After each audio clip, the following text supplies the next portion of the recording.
wipe out some of your tax liabilities, the IRS has this thing called accelerated depreciation, which gives you, I would call it, it's not legally called a tax credit, but that's what I tell my 10-year-old. My 10-year-old son, Bianco, he owns rental property. He's got a 4-unit building. He's got a couple of condos that he rents out. And I always tell him, hey, the more of these you buy, the more tax credits you get. Legally, it's called a passive loss. I'll tell you how that integrates and how it wipes out people's tax liabilities in just a little bit here. But back in that family office, they mapped this out for me. They showed me this path. And then I started implementing it into our business plan, and I started knocking out my tax bill and started making a lot more money. And we started doing the same thing for other clients. And now fast forward more than 1,000 deals later, here we are, one of the premier investment outlets for people to come to that have cash they want to park. If you're looking to knock out tax liabilities or get cash flow out of deals, then we've got deals like that are coming through. So to the deal, let's talk about that for a second. And this picture is not very glamorous. So what I'm going to do is I'm actually going to share this little thing right here. This will give a better snapshot of that same property. This is an on-site video that one of my partners just took. This is literally kind of a secret deal right now. Nobody in the world knows that it exists. Totally off market. It's amazing. So it's it's 8 brick buildings like this. It's in the Midwest. I'll get into the location on it in just a little bit here. But we've worked on this one for 2 years. We got the seller to say yes to a seller financed offer. So if you're interested in like, how do you get rates that are way below the 7% that the banks are charging or whatever the rate is nowadays? We're getting 4% when we work directly with some sellers. How is that possible? We'll get into that and a lot more in this little segment here before the actual Zoom call starts. So that family office, they required people to have a $50 million net worth. I remember feeling intimidated and I almost didn't go, almost backed out, but I went, I showed up, and it gave me one of the biggest blessings I've had in my entire life because of it. And now what's happening in the marketplace, it's being shooken up. Have you noticed that assets are on sale right now? Maybe you haven't dug around in the multifamily sector, or maybe you haven't dug around into some of the other sectors, but literally Blackstone, the president of real estate, he came out and he just said, we have hit bottom. We are officially at bottom. We're deploying $191 billion into multifamily real estate. Blackstone is the world's largest landlord. They manage more funds than anyone I know. They are the biggest. When they say something, you ought to pay attention. And I do my own research. I'm an analytical geek. Those of you that like data, you'll probably like me. I dig into data all the time. This data right here shows the last 25 years of multifamily prices. Notice that they dipped in 2009, but they didn't dip very long. They were down for about a year and they came right back up. Multifamily is a tough, resilient asset class, recession resistant.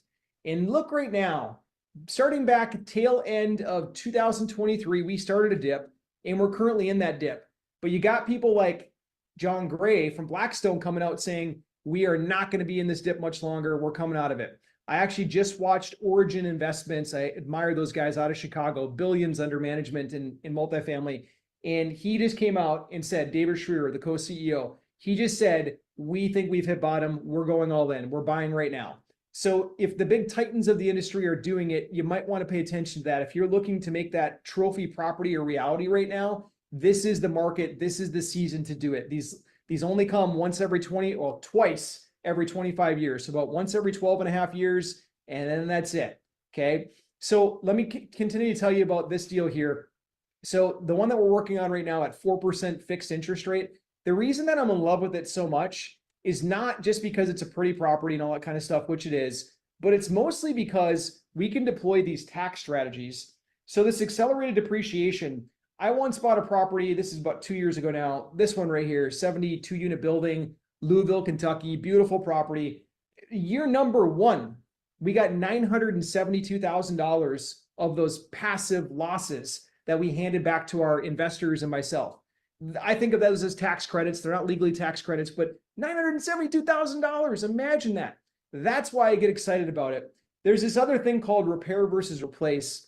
Did you know that when you repair something on a rental property, you can actually get the full tax benefit of it this year and not have to amortize it over a 30-year period, 27 and a half years technically?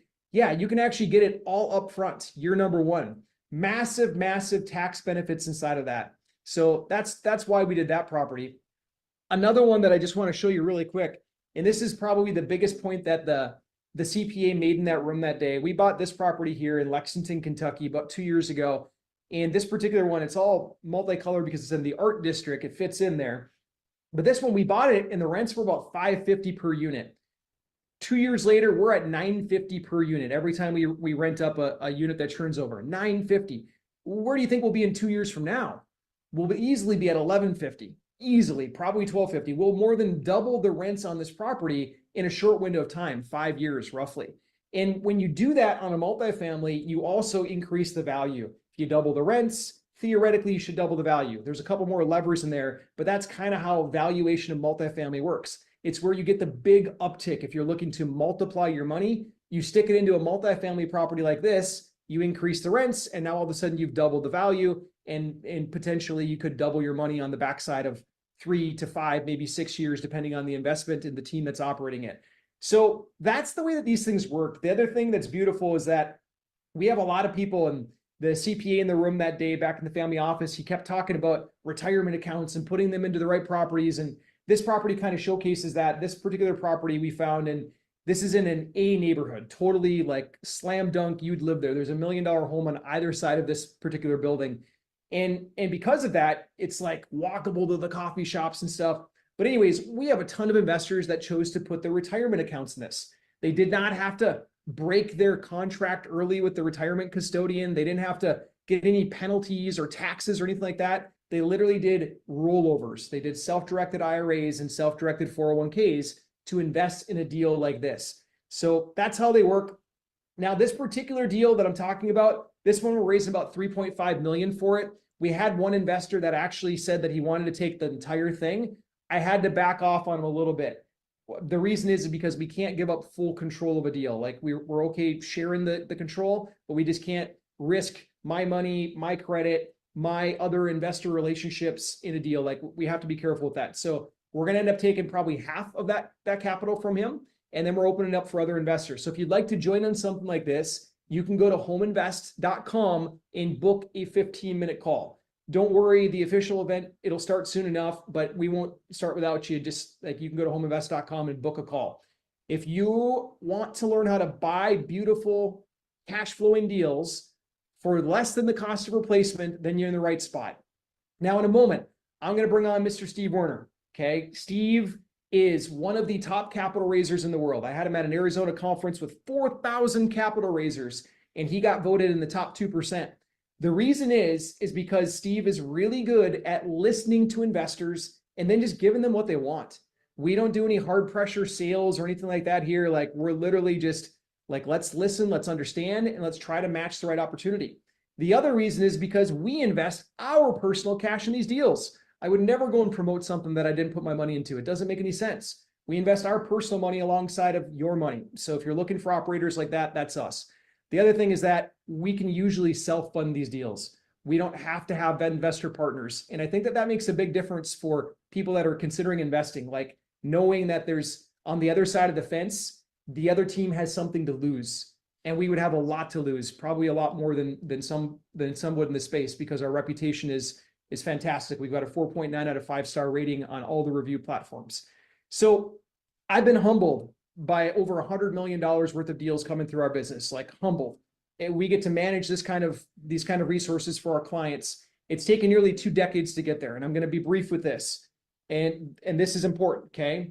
Number one, you have to have disciplined acquisitions to do what we're doing. We submit over 100 offers to get one deal.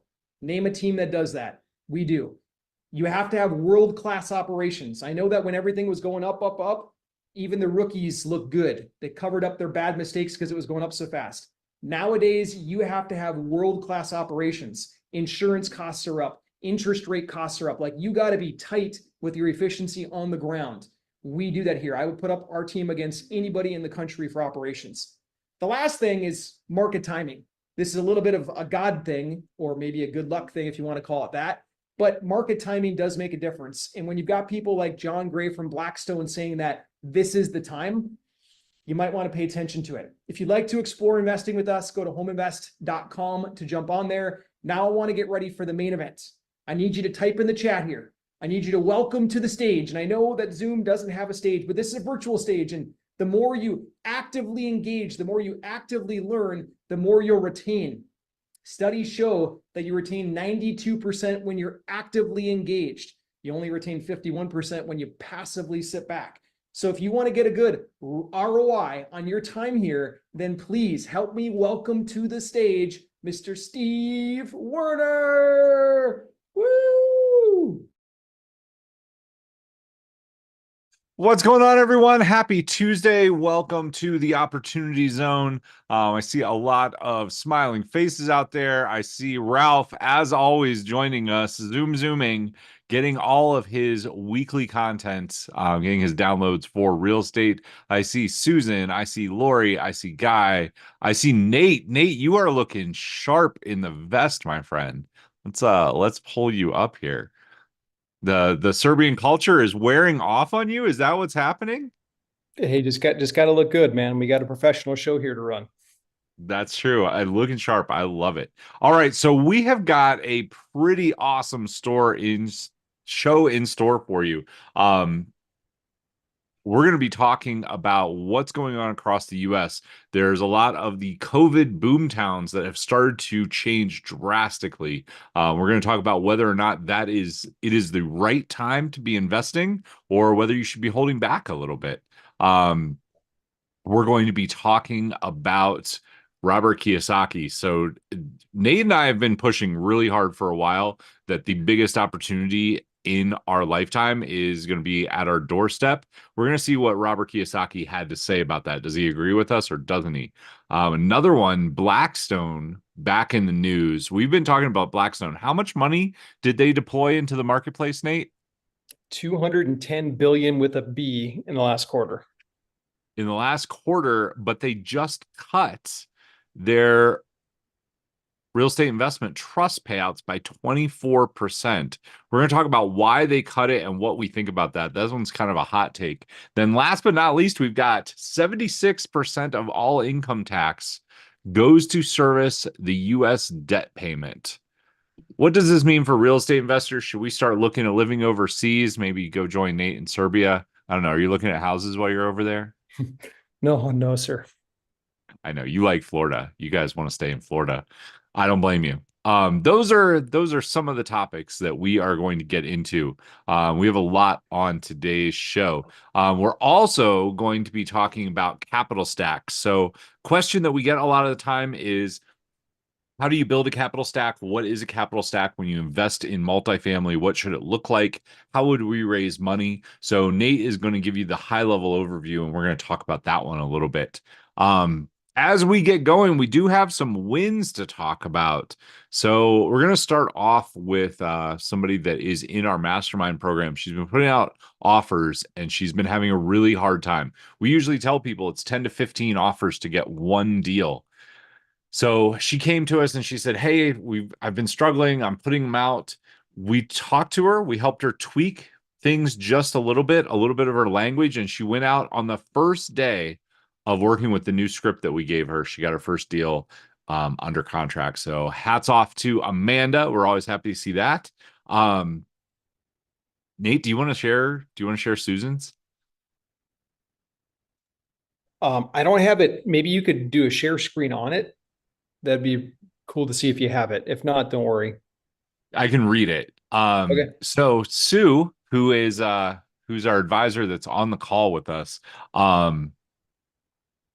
Sue got a note from one of our investors that said, we anticipate 300K, but it could be too late for the shop under contract. We'll wait and see. Thanks for your patience and assistance. We're really grateful for this opportunity to work with you and your team. We feel like you guys are going to be our Warren Buffett advisors. Have a great evening, Susan. We love to hear from the people that we help. And we love helping people. That's why we do this show. That's why we put together the investments for people. It's just really cool when we get feedback from our investors saying that they are so happy and excited to work with us. So we just wanted to share that. All right. We are going to get this party started, and we always like to start with prayer and a short devotional. Nate, what do you have in store for us today? Okay, so we're going to talk about Daniel chapter 6. This is your 1-minute Bible lesson for the week right now and how we can apply it as real estate investors. So Daniel chapter 6, the setting is you've got some young Hebrew boys who have been kept as basically servants inside the kingdom that's now ran by this king named Darius. Darius comes and he recognizes that some of these boys, they're really talented. One of them's name is Daniel. Daniel climbs the ranks. And Daniel ascends basically to be like third in power of the area. And there's a lot of jealousy because this kid's a foreigner. He's not from their tribe. He's a Hebrew kid. And so the folks conspire against him and they get King Darius to pass a law that says if anybody prays to anyone outside of King Darius for the next 30 days, they should be thrown into the lion's den. You guys have probably heard the story about Daniel in the lion's den. Well, so these conspiring folks get this law passed, and then sure enough, Daniel has faith over fear. He knows about the law, but he continues to pray to the God of Israel, God. And eventually he gets caught and he gets tossed into the lion's den. Now, you guys probably know the rest of the story. He comes out unscathed, doesn't get touched. And then King Darius is so amazed with this whole thing that he says, "Oh my goodness, Daniel, you had so much faith over fear. You had so much belief. I want everyone to start following your God." And he changes the next generation essentially to follow the God that Daniel follows. Now, Steve and I are going to go through something today and the investment cycle that might cause some fear, like what Blackstone's doing, cutting back some of what they're paying investors, what you're seeing in news and media right now with interest rates remaining high and prices starting to settle. That's going to cause some fear. But I'm going to encourage everybody as you step forward, have faith over fear. I'll say a quick blessing, Steve, if you don't mind over this. Dear God, as we step into this next season of investments, Robert Kiyosaki is going to kick us off, author of Rich Dad Poor Dad. He's going to kick us off by talking about having this faith over fear because the next 18 months could be the generational assets that fall into our laps. I just ask that you give everybody faith over fear, regardless of what stage they're at in investing, that you help them to see that despite what the news is saying and despite the panic that's out there, that people can step up and grab the assets that make sense for them, that are going to be the ones that their grandchildren are proud of. In your name we pray. Amen. Amen. All right. I love the story of Daniel. That's what we've been studying at church. So, pretty awesome. Let's do we want to start with Pine Tree Path? Do we want to talk a little bit about what we got, or do we just want to go ahead and jump into the news? What do you think, Nate? Cool. I'll do just a minute on Pine Tree Path. That's awesome. So Pine Tree Path is this beautiful 72 unit multifamily property, unlike anything that you've seen out there. If you've been looking for a potential investment opportunity, watch this one for the next 60 seconds. It's worth your time on it. This one's almost full. We actually had it fully committed, verbally committed with soft commits, but we have one investor with $750,000 that unfortunately is in the hospital right now. And so we're naturally not going to bother that individual while they're in the hospital. So we did have one spot open up on this one and for around $750,000. So this one, the reason why it got committed so fast is because we scored a rate that is unbelievable. In the industry right now, if you were to try to get a loan on a piece of real estate like this, you're probably going to pay between 6 and 8% depending on your credit. The loan on this one is at 4% interest. I'll talk about the story on how we got that a little bit later. It's unlike anything you've ever heard of before, but we got this at 4% interest. And so it makes the cash flow numbers and the return on investment it's insane. We're projecting somewhere upwards of between 18 and 20% as the internal rate of return. It's paying out between 6 and 10% as the preferred return. If you've got larger investment amounts, it pays a higher preferred. If you've got smaller investment amounts, it pays a little bit smaller. But we're really excited. This is the only multifamily property we have brought to you guys as investors and partners this entire year.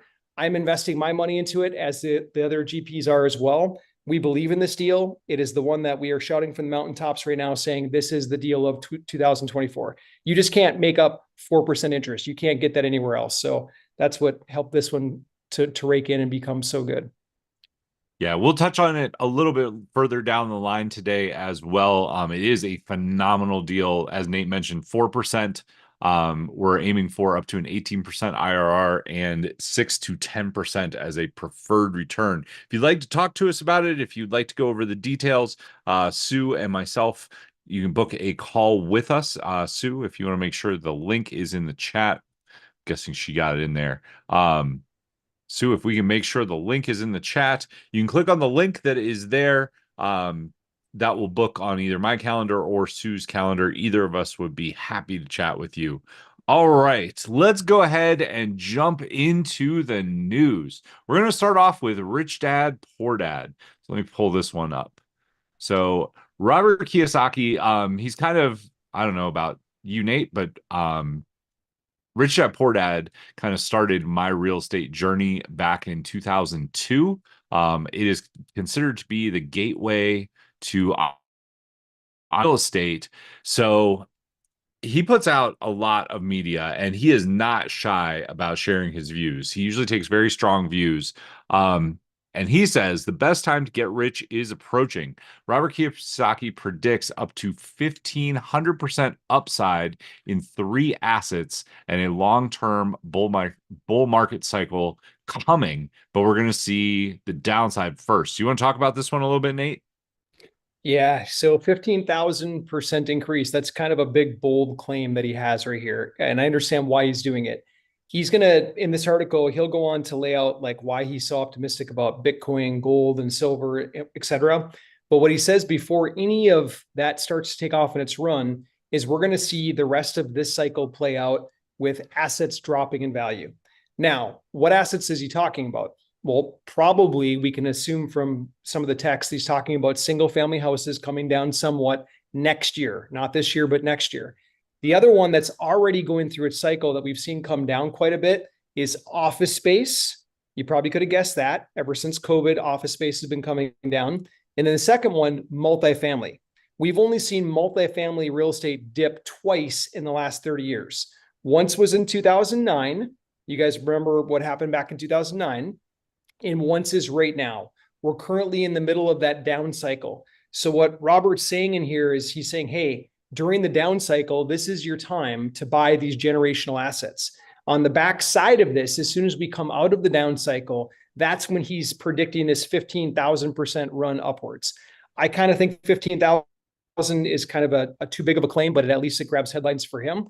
But we are going to see some kind of run. No different than we saw from 2011 when things started to recover all the way until 2015. Like we saw a long bull run, meaning it was a positive market outlook for everyone. So, I mean, I think the 15,000% is pretty crazy as well. I think he might be just trying to hype people up, but I do think that he is correct. I think we're already seeing, we're pretty much in the start of recession / crash. We're going to see it get a lot worse, I think. And then we're going to see it level off, and then we're going to see some great opportunities to buy. What do you think about Bitcoin or gold or silver versus real estate, Nate? Hey, this is going to tie into the debt conversation. United States right now is paying 76% of its income. All tax revenue that comes in is going to service the debt, $34 trillion, which is massive. And if the United States defaults on that debt, what's going to happen is that then the United States is going to have higher interest rates. That's inevitable. That's what happens when anyone defaults on debt, including governments. So what do I think about gold, silver, Bitcoin? I think that if the United States dollar becomes worth less because of default in currency, like if we default on our obligations to creditors, then I think people are going to run towards gold, silver, Bitcoin, and real estate. They're going to go towards hard assets. They're going to go towards things that they can trust that aren't tied to the government itself. Right now, the government still has a stronghold. The US dollar is the world reserve currency. Like it or not, it just is what it is. I mean, I'm in Serbia right now, Belgrade, Serbia, and there are US dollars floating around in the economy right now. You can't say that about every country in the world. But if the United States defaults on its debt, you can expect to see Bitcoin rise, gold rise, silver rise.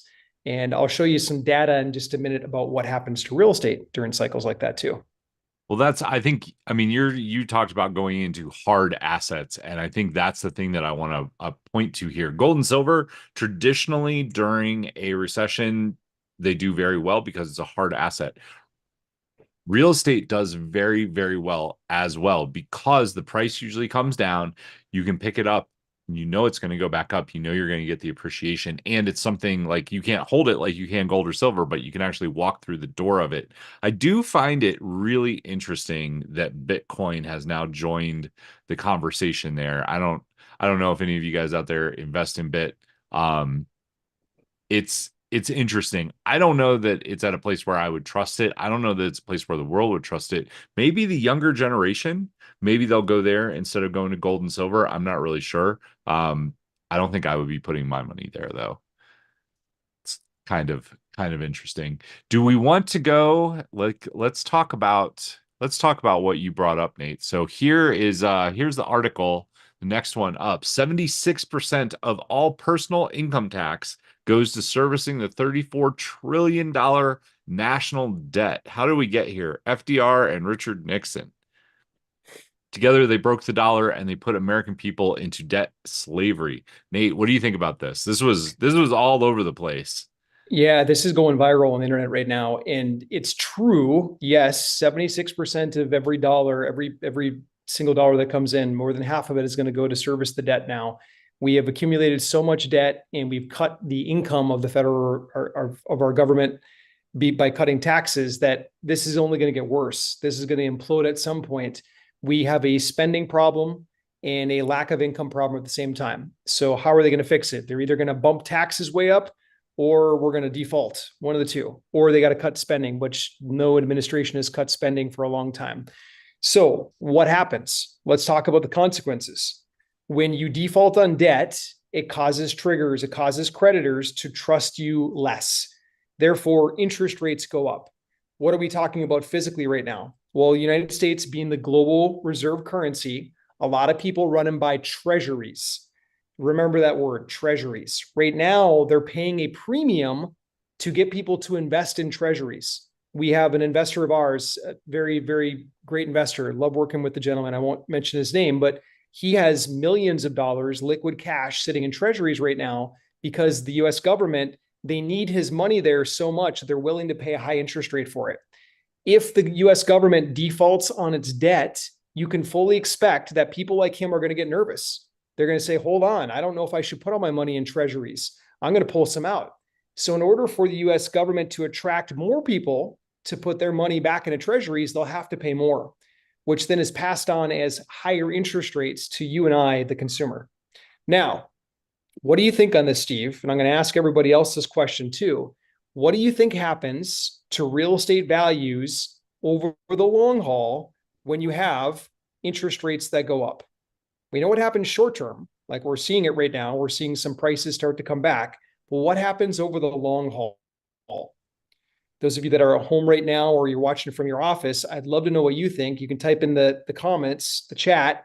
Do real estate values go up or down when interest rates go up for a long period of time?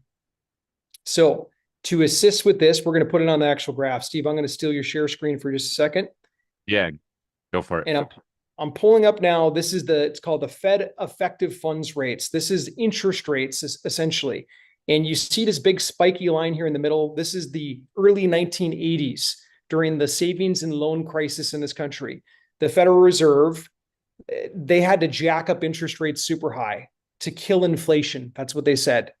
Sound familiar? That's what Jerome Powell is doing right now. So they jacked up interest rates super high. It literally got one point got to 19%. Okay, it was so high. Now, you would think automatically that when the Fed jacks up interest rates this high, that real estate prices come down. That would be the assumption because that's what Jerome Powell has told us for the last 2 years. We're going to kill inflation by raising interest rates. We're going to lower prices by raising interest rates. And what happens is that works short term. But long term, check this out. Same time frame right here. I'll zoom in. 1980. You're not sharing your screen, Nate. Oh, it's not? Nope. Disappeared. Let's try that again. Here we go. See it now? Okay. Yes. So same time frame. Let me make sure that you guys saw this Fed effective funds rate. 1980s right here. That's the peak of the mountain right here on the graph. Interest rates got into the high teens, even 19%. And then this is home prices. Same time period, 1980 to 1985. Which way did they go? Is this up or is this down? Type it in the comments if you see that. Prices went up. Prices went up. Everyone thinks that prices go down automatically when the Fed raises interest rates. In short term, they do. Short term, as soon as the Fed pulls that lever, like you guys have seen in the last couple of years, when the Fed started raising interest rates, multifamily prices came down. Office prices came down. They effectively lowered the prices of some assets. But over a long period of time, that does not work. And this proves it. If you look at the S&L crisis during the 80s, it proves it. Over that decade period, real estate prices kept going up. Why? Because people trusted in the long-term hard assets more than they trusted in fiat currency. And so if the US dollar is defaulted on, if our government defaults on its current debt obligations, you can fully expect interest rates to go up. But I will place my bet strongly that assets like real estate will go up as well. I do believe that firmly after looking at all the data. So what should people be doing as investors right now, Nate? What do you think the best advice for people that are looking at single family, maybe small multifamily? What should people be looking at? Well, here's the thing. You have to understand where single family are in this whole market cycle. Single family have not seen their correction yet because of government band-aids. We don't have time to get into that now, but on past shows, we uncovered how the Biden administration's literally put a band-aid on all VA foreclosures. You cannot get foreclosed on if you're a VA loan right now. It's illegal. It's against the law. Nobody reports on that, but that's a fact. FHA loans also have a band-aid on them. So now we're talking about 76% of the market right now in single family cannot be foreclosed on, or there's some kind of government band-aid in place. All those expire at the end of this year, right after the elections. 2025, I expect to see a slip in prices on single family houses because all the band-aids get ripped off. What was not band-aided, however, is offices in multifamily. Commercial real estate has had no propping up from the government whatsoever. So we've already seen the cycle run through. We've already seen what interest rates did to multifamily pricing and office pricing. They brought them down. So back to your question, Steve, what would I do as an investor right now? I would buy cash flowing assets, hard assets. I would buy multifamily. I would buy office space if I understood that. I don't play the office game myself. We've owned offices in the past. It's just not our game. But I would get invested into assets that I could buy at a discounted price that provide cash flow right now. If you want to diversify and get into things like gold and silver, if you understand them, that would probably be a smart play as well, because recessions in the past have proven that those come up in value. I'm going all in for multifamily right now. I'm doing what Blackstone is doing. Blackstone, the world's largest hedge funds, they are putting tons of money, billions, into multifamily real estate right now. Speaking of Blackstone, Nate, I'm going to do my best to share this. I only get the headline though. If you have the full article, speaking of Blackstone, what is going on with Blackstone right now? They're making money. They're deploying $210 billion to buy multifamily, but they just went in to one of their real estate investment trusts and they cut dividends by 24% to shareholders. Now, they had a plan behind this. Nate, do you want to talk about this one a little bit? This one's pretty interesting to me. Yeah, at first it looks like, what are they having, cash flow problems? Like, why would they cut some of their dividend payments? But if you actually get into the meat of the article on this, what Blackstone is saying is that, hey, we see so many opportunities right now. We need to reallocate some of that. Like, we can make you a better return on investment instead of giving it to you as dividends. If we can reallocate a lot of that capital back into purchasing more assets right now. So they're seeing this. In addition to raising new money for new projects, they're going to existing investors who invested 2 years ago, 4 years ago, whenever it was, and they're saying, hey guys, look around. The landscape right now is prime for opportunity. This is the time we need to buy. So instead of us giving you so much in dividends every quarter, let us have the next year to go on a buying spree. So that's what they did. And consequently, they're retaining a lot of the cash so that they can go out there and buy more assets to make the performance of their fund even better. I think it's a cool idea. I don't know how I would feel if I got told that my dividend was getting cut. I guess it really comes down to whether or not you trust who you're investing with. Yeah, yeah. Well, considering that that particular REIT, Blackstone Mortgage Trust REIT, that's the one that we're talking about in this article. They've already paid 24% total return on the thing. I think that they probably have enough credit built in the bank with their investors where they can say, hey, let us deploy the rest into buying more assets. I mean, I guess, but if you were an investor and you got that message, how would you respond? If you guys have thoughts on this, put it in the chat. I would love to hear your guys' thoughts because it seems like a good idea. I'm like, yeah, that seems like what I would want you to be doing with my money, but I don't really know. I would rather see the return, right? I would rather see cash in my pocket, maybe. I don't know. Let's see. We got a few people posting. Lori says, I would be worried and upset. Sue says, I would freak out. I would not like that if I lived on it. Ralph, I think that's the thing, right? If it's an investment, it's like if you trust the person, it's like, okay, keep rolling, like keep going. We're going to keep driving this forward. Not only are you investing 210 billion, but you're also going to go reinvest this. I go back and forth on it. I I don't know if there's a way they could have given the option to the investors. I think that would have been pretty interesting. It's a pretty hot take though. Good for them for doing it, right? Like that takes takes a little bit of guts to pull that one out, but I think they will be all right in the end. All right, the last one that we have for you.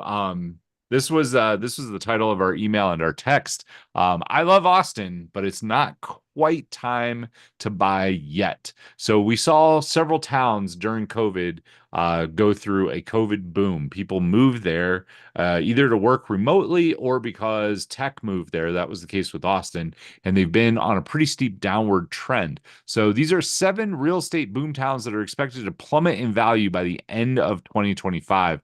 Most of them have already started heading down. So we're going to talk about the towns a little bit. We're going to talk about why this happened, and we're going to talk about when it's the right time to buy. So Boise, Idaho, right at the top. Huge amount of appreciation, 230%. It's pretty crazy that it went up that much. Reno, Nevada, you guys know I'm in Lake Tahoe right now. Reno went crazy during COVID, and it's not on this list. I had a friend there that was paying $700 a month. Her rent went up to $2,700 a month, and now it is back down to $900. Way up, way down. That's what we're seeing. Austin, I know you guys have heard me talk about Austin before. Huge tech boom downtown, and then Facebook pulled the plug. They said we're not going to finish our building. A couple other, Indeed did a huge layoff. A lot of big layoffs down there. You can now rent really nice luxury apartments in downtown Austin for dirt cheap because they're vacant. They're just trying to fill them. We're seeing housing prices drop there as well. Phoenix, Salt Lake City, Tampa, Florida, Gainesville, Florida, and Palm Beach, Florida. Nate, how do you feel about Florida rounding out the top 7? Yeah, absolutely. During the pandemic, it made sense. We had boom towns everywhere in Florida. Florida was just getting hotter and hotter and hotter because Governor DeSantis was known as like the free state. He marketed publicly, and we had tons of people moving in. But now a lot of companies have called people back home. They're saying, hey, the work from home thing, it was fun while it lasted, but now you got to be back in the office. And consequently, some of these places, like these Florida cities you see on the map, in Phoenix and whatnot, now they're losing people. People got to go back to wherever their job is located. I'm okay with it because it takes a little pressure off in the good old state of Florida. For me as an investor, I don't want to have a artificial boom propping stuff up. And I would assume that other people probably feel the same way over in Phoenix and some of those other cities. Steve, you and I talked about this, but Austin is on our radar, but not yet. Like we both feel very, yeah, it's going to be a great city. It is a great city now. You got a lot of companies that have committed, like Elon Musk has committed to that city by moving one of his companies there. There are a lot of other companies that have committed to Austin, but we're going to wait until they bottom out, so to speak, or they get really, really close to bottom. So my guess is probably sometime next year, we're going to go in and find some of the buys of our lifetime in Austin.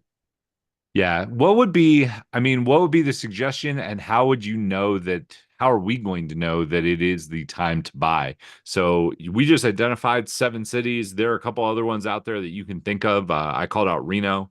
There are a couple of them that are going to have great buys. How would you know that it was the time to buy, Nate? And what, like, one of the questions that we got, we posted in the Facebook group. If you guys are not in our Facebook group, we're really active in the group.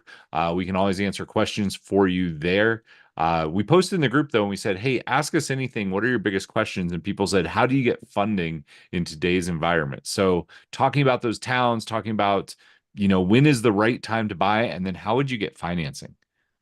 Yeah, when's the right time to buy is the $1 million question. I would answer it like this. When you can buy a multifamily that pays dividends in year number one, pays enough cash flow to cover the mortgage, the taxes, the insurance, et cetera, and pay a dividend of somewhere around, let's just say 6% every quarter throughout the year.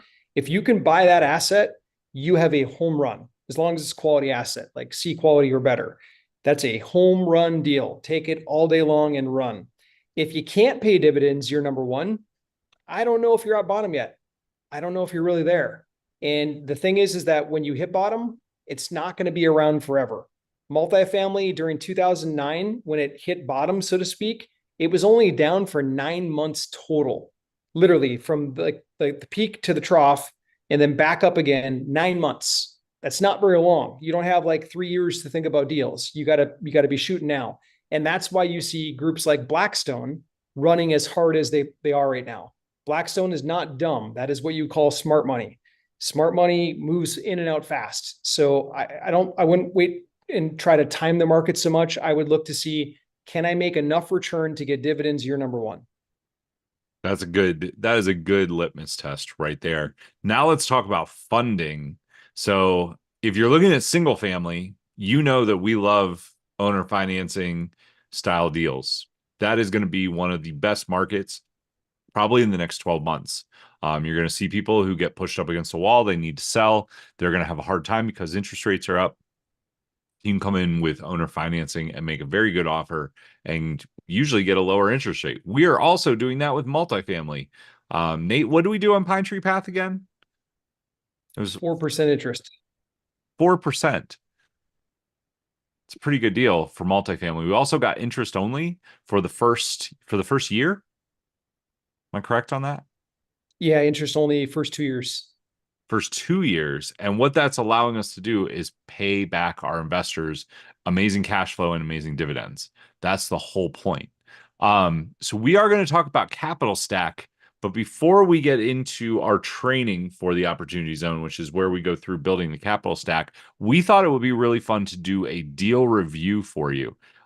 So we're going to start adding this in. It's one of the things people always want to see is a live deal review. So if you guys ever want to submit a deal for Nate and I to look over, you need to submit it in the Facebook group. If you go to the Facebook group, you can post it in there. We have a weekly post that just says, hey, if you're looking for a deal review, post here.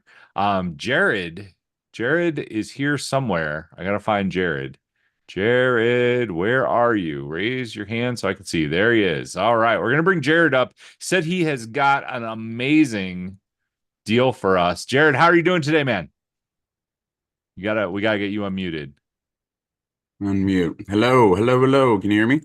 Yeah. Sounding good. Like the hat. Well, thank you. Thank you. I'm doing pretty well. How about you, Mr. Good. Steve, Mr. Nate? All right, so we're going to go ahead and jump into this. Jared, give us, we got about 5, maybe 7 minutes set aside to go through this. So talk us through where the deal came from and the highlights of the deal. And Nate and I will do our best. We might rip it apart a little bit, but that's the point. We do it in love. So let's hear it. No, tear me up. All right. So high level, obviously let me know if any specific details you want, numbers or anything like that, but got it from an agent or a broker I connected with in Oklahoma City. Off market, it is 7 duplexes, so 14 units. And they are offering seller financing. So, and I have already got this deal under contract. So today, so I got the terms and everything. So it's 1.5 million. It is 25% down, 5% interest, 7 years interest only payments for the first 3, amortized over 30 after that. What's the income right now? Income is the rent rolls are at about 12,565. What is your net operating income after expenses? Let me pull that up here. It is right around 92,700. 92,700 on the year. 92,700 on the year. Yes. Okay. Cool. And then what at 7%, I haven't done the math, but what will your debt payment be each month or each year? Excuse me, sorry. Did I say I meant 5%? 7 years interest only. Okay.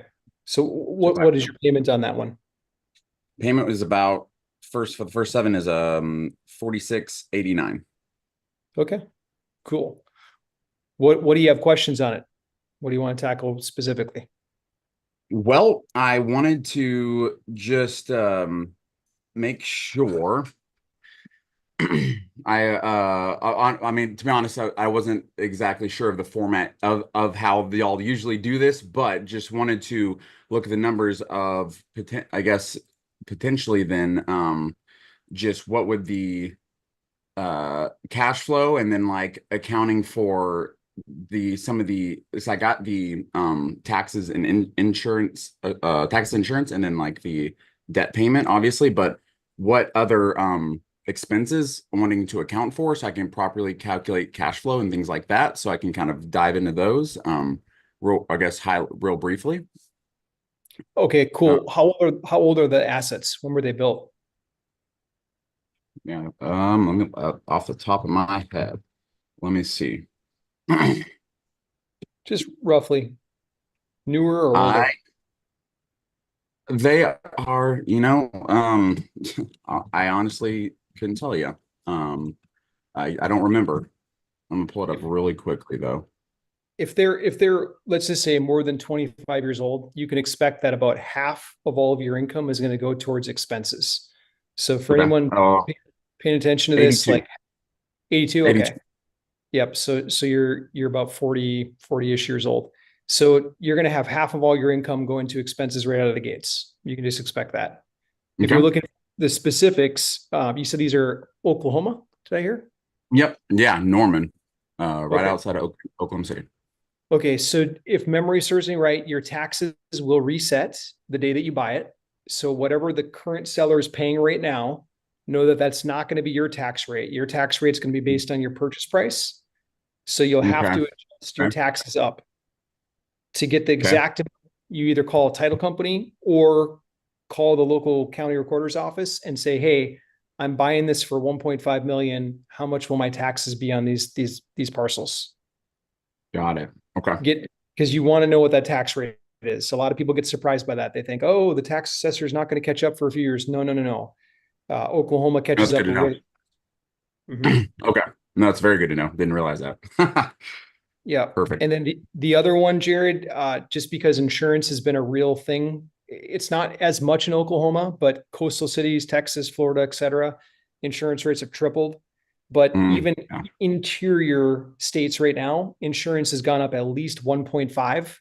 So if current sellers, let's just paying $1,300 per door of insurance, you might be looking at like 2,000, 2,200, something like that per door per year. So I would definitely get an insurance quote during due diligence because you should be in your inspection period right now, right? Yeah. Yeah. Absolutely. Yeah. My question would have to be, how far did you dig into the rent rolls? How far did I dig into them? Yeah, like did you look at leases? How long have tenants been there? What are they paying? So I am current so rates? I do have the rent rolls and all that. I just got this. I mean, it was literally just got it like under paperwork. So I'm kind of just digging in all those. I do have all that. I believe it kind of spread out. I think a few of them just were brand new leases. But I haven't I don't have all that on top of my head at the moment. I have it. No worries. But I'm gonna save you. Like anytime I hear the word new leases, when I am looking at buying a property, alarm bells go off a little bit. Nate, do you want to Do you want to unpack Why that is one, or that? you want me to run with it? I'm guessing what Steve is alluding to is sometimes landlords do what's called a pump and dump, meaning they pump tenants in the door just to get the sale, and you get Oh, gotcha. so what Steve has become a detective in is that when you get a lease that's brand new, you also have to say, hey, if they're less than 3 months, I want to see the application. I want to see Okay. how much of deposit they put down, what's their credit score, what's their background, and then you screen them as if you were screening a brand new tenant. Got it.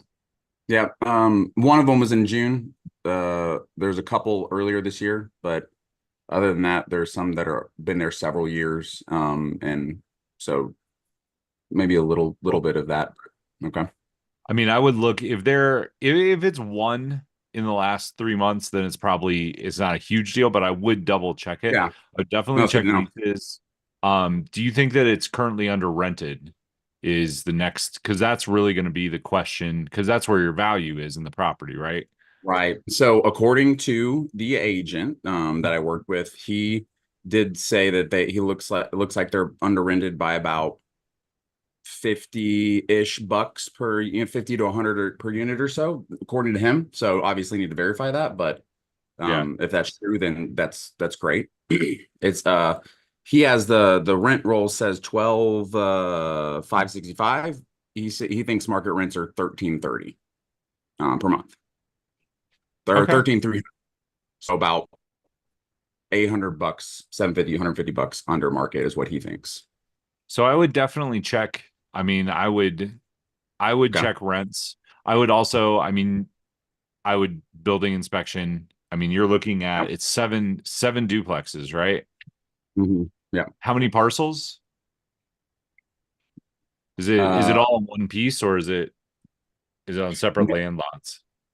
They're on separate. Yeah. They have separate like tax IDs and whatnot. Yeah. You're gonna have a little bit of due diligence. Nate, what would you have them look at most for due diligence? Yes. So a few different things. I'd get full inspections on each of them. You've got at least 7 parcels of land. You need to scope the sewer line for each of them. These are 1980s built. There's a good chance that a tree root has grown into the sewer line, and if they're clay sewer lines, they will break. And then you've got a $3,000 to $10,000 expense in your hands that you get surprised by. So I'd scope all the sewer lines. Okay. And then numerically, like it's a solid deal, but hear me right on this. Yeah. You're paying pretty much market value today, which is okay because you're getting terms. So what I'm doing to calculate this, I'm not even looking at comps in there because comps don't mean much to me. Like I'm treating this like a multifamily property. So I'm looking at it and I'm saying, okay, if you got a $92,700 net operating income, I'm dividing that by what the cap rate probably should be. And I'm going to call it a 6 cap. I'd prefer an 8 cap for you, but let's just say that a 6 cap is okay. That would put us at the $1.5 million purchase price. Is that your price again? 1.5? Yes, it is. Okay.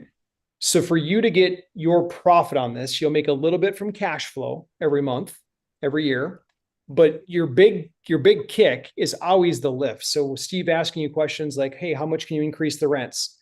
Those are vital in this equation. If you can't increase the rents by enough to, let's just say, make it worth 2.5 million within the next 6 years, you're going to be surviving off of a thin margin on cash flow.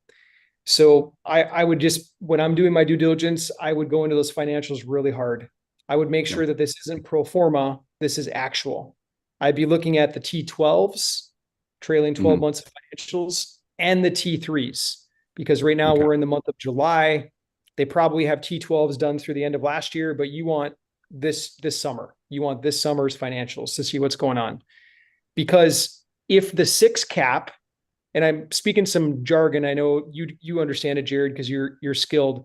If everyone else is like, what the heck does that mean? It just means capitalization rate. Like, what is essentially the rate of return on this? If we're counting on a 6 cap to be the value and we're off by a little bit on these numbers, you won't hit your backside profit. So I'd want to make darn sure that your financials are straight. And if you catch anything that looks funny, you got to push that back to the broker and the seller and renegotiate. if I could buy it for you during due diligence, you'll probably find something. And I'd go back and I'd try to get it for around an 8 cap, which would be like 1.2 million. Mhm. That's like me in a perfect world trying to set you up for success.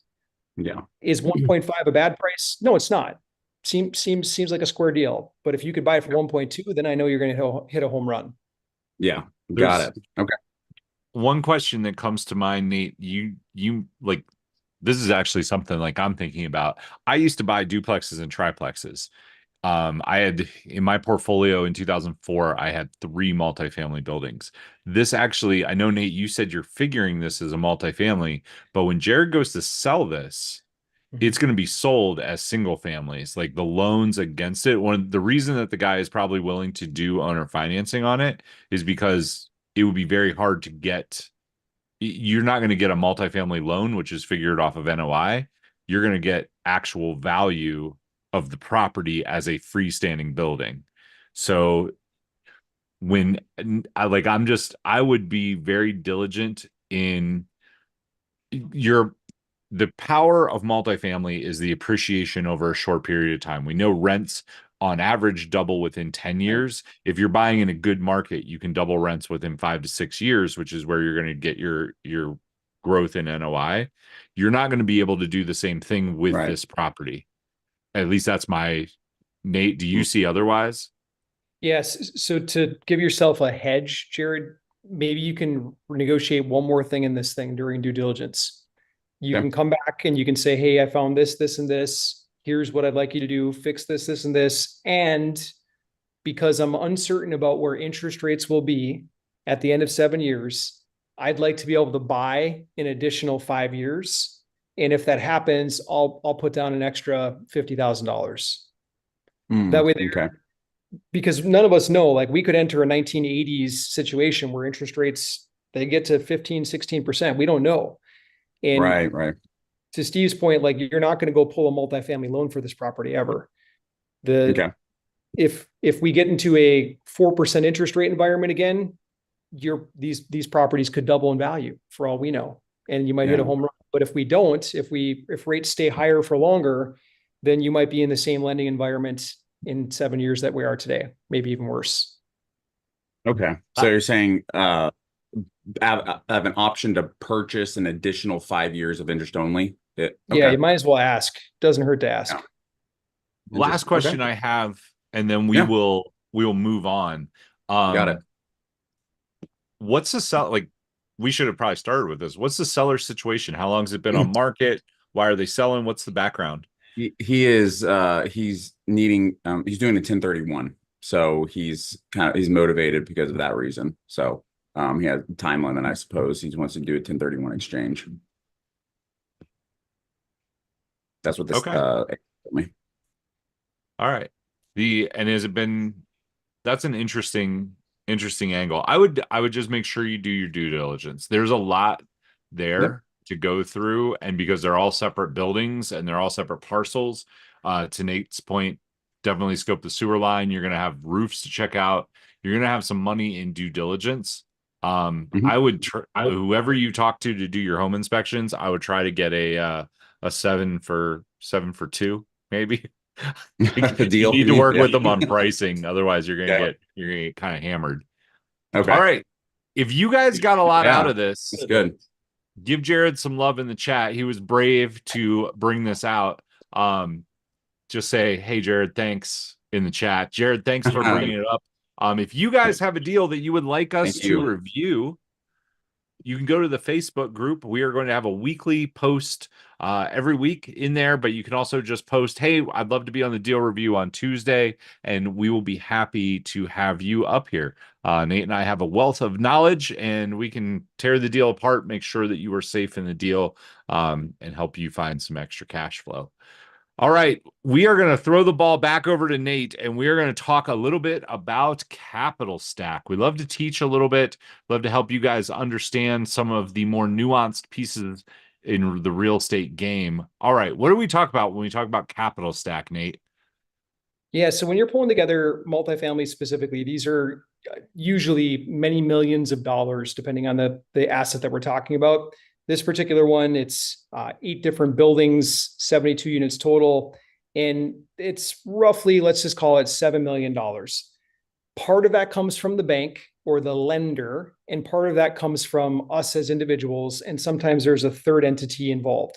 And so I'll talk about this as just an example one. We have the lender doing a 4% loan on roughly $4 million on this particular project.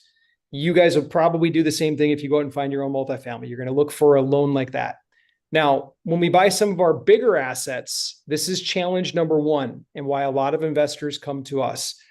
If you go and buy, let's just say, like we have another deal right now that we just did some contract stuff on yesterday. It's $12 million for the loan. In order to get a $12 million loan, you have to have a net worth of $12 million.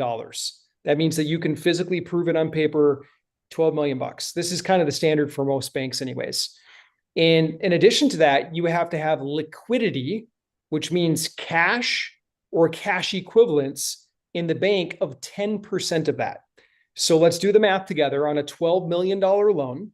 If you have to have 10% liquid, how much do you have to have liquid? Type it in the comments, type it in the chat. Oh, Tony, you are like on it. Tony is on it. Imagineer. Yes, nice, Amanda. 1.2 million liquid. So when you're putting together a capital stack, sometimes people maybe they'll meet the net worth requirement, but they're not sitting on 1.2 million in their checking account, or they don't have that in cash equivalents. They've got half of that or whatever.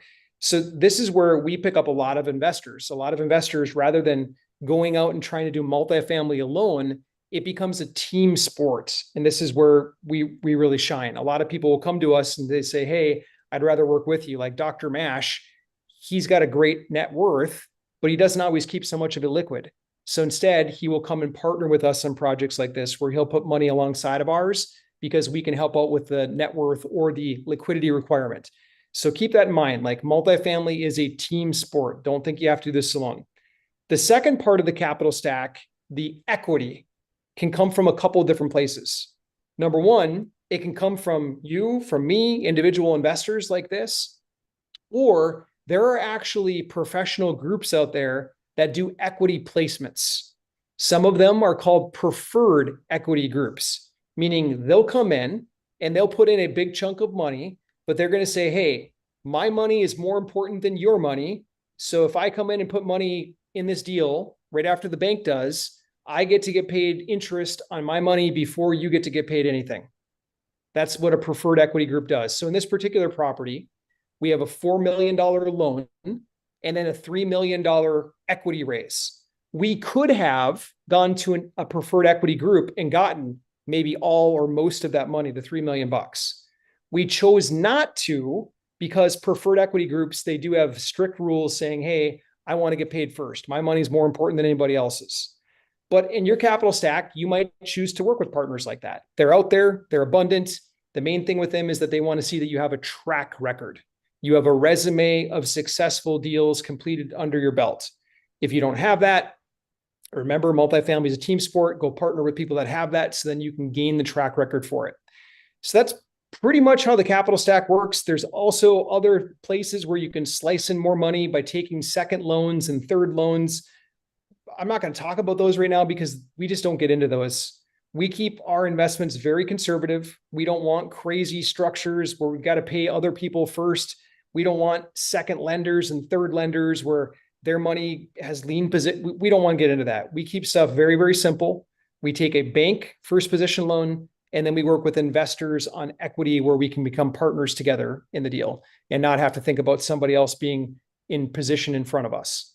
Well, Steve, does that answer capital stack okay?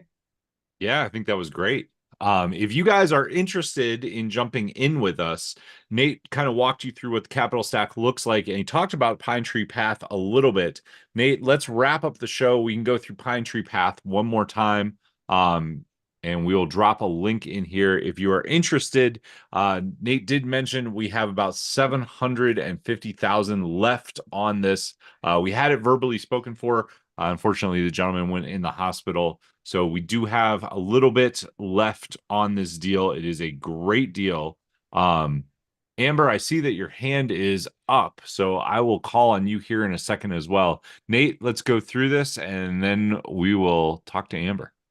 Yeah, this deal, it's unlike anything you've seen out there when it comes to multifamily. Like literally, if you search the area, I just did a little surrounding area search. It's surrounded by multi-million-dollar estates. This is rare. Usually when you look at multifamily, they're like inner city and whatever. This is nothing but that. It's surrounded by luxury horse farms in the Lexington, Kentucky area. It's in a little city called Georgetown. Georgetown is booming right now. Toyota built a facility right on the edge of Georgetown for all their battery production. And then you've got this little haven carved out where there, for affordable housing, there's just not very much of it because almost all of the real estate in Georgetown is surrounded by these luxury estates, these big horse farm properties.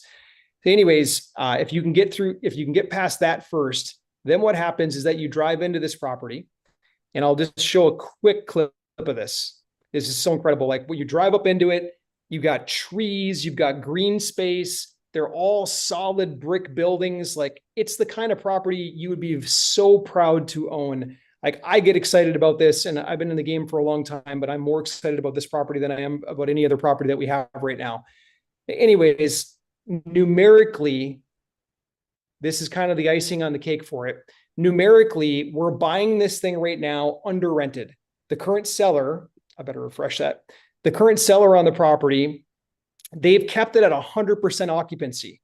Why? Because they didn't want to have to deal with turnover. So what they do, they kept the rent super, super low. They're rented currently at $1.19 per square foot. That's super low for this area. The rest of all the rentals in this area are around $1.57. You can see this in the offering memorandum if you want to take a look at this. The comps are all at $1.57. We're currently at $1.19. Day number one, when we buy this thing, we'll come in and we'll start updating leases to market rate rent. This is the value add. We don't have to come in and do surgery. We don't have to come in and do major renovations. You can see some of the units in some of these pictures. They're a little bit dated, but they're not bad. So all we're doing is light cosmetic work to the property. We'll update leases. We'll eventually hit this market rate of $1.57. And this is when we add tremendous value to the property. The key insights for investment on this, it's $100K minimum. 100K minimum, you get put into a preferred equity position where you get 6% preferred equity and you still get up to 18% return on investment, IRR. If you've got more capital to work with, we've got another tier where people can invest $500,000 and they get an 8% preferred return, which means you get paid before we get paid as managers, and you get more of the equity on the deal. So you can make up to 20%. And then the last tier for folks that want to invest $1 million or more, or maybe you've got a group of other investors you want to come in with, $1 million or more gets a 10% preferred return and then up to a 21% IRR. If any of these are interesting to you, if you want to take a look at it, then all you got to do is book a call with us. You can use the link if you're live with us on Zoom, or if you're following us right now on social media, just type the word invest in the comments, INVEST, and our team will reach out to you. We'll get you the link. You can jump on a 15-minute phone call. This is a once in a year, I would say once in a lifetime opportunity, but it's once in a 2024 opportunity. Literally, this is the only multifamily property that we have felt comfortable taking forward to you guys. We don't have time to mess around with average deals or like even mediocre deals. We want the best deals. Earlier this year, we bought some businesses because they were cash flowing better. And we said we kept going after multifamily, but we just didn't get the right one. This is the right one. This is the reason we're bringing this one forward. Nate, there's a question in the chat, which I think is worth bringing up. Can you explain a little bit about the difference between IRR and other returns? So we listed I listed out, there was a question. I listed what the preferred rate was. I listed what our target IRR was and what our exit multiple is. Can we go through those from a high level? And then I know we are at the top of the hour, so we will wrap this up. Yeah, but as confusing as we can get with that, IRR stands for internal rate of return. So when we're saying 18 to 20%, that's what we believe that the property will perform at, 18 to 20% overall. When we talk about preferred return, that means what you get paid before we get paid as managers on the deal. So like why Steve and I get excited about these deals is because we can make money after you make money. And then when we sell this asset on the backside, we get to make a big chunk of money after you get paid your preferred return first. Steve, with that said, I got to hand over the ball to you because I got to jump on with our CKW investors now. So I'm throwing it back to you, man. Guys, we are going to go ahead and wrap this up. If you want to book a call with us, if you have any questions, it will be with myself or Sue. We can do an IRA rollover on this. We can do a 1031 exchange as well. You can click the link to book a call with us. The time frame of the exit, we are aiming for 4 to 6 years. Because this place is 100% rented right now, and it's about 30% under rent. It's 28% by our math.